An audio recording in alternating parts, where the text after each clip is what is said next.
Night డిన్నర్లోకి ఈరోజు బఠానీ chat టేస్టీగా ఉంటుంది. ఎలా చేయాలో చూపిస్తాను రండి.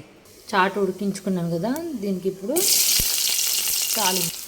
పానీపూరి దగ్గర అప్పటికప్పుడు వేడిగా ఇట్లా చేసిస్తారు కదా, అది ప్రాసెస్ అనమాట. ఇప్పుడు ఆనియన్ కాస్త ఫ్రై అయ్యాక క్యారెట్ ఇలా టమాటా కూడా వేసుకుంటే బాగుంటుంది. కాకపోతే నా దగ్గర టమాటా లేదు, అదొకటి వదిలేసా.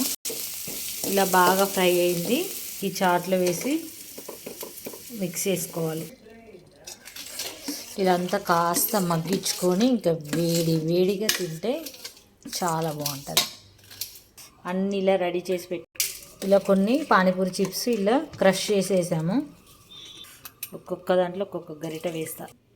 ఇలా ఆనియన్స్ వేసుకోవాలి, క్యారెట్స్, క్రష్ చేసుకున్న చిప్స్.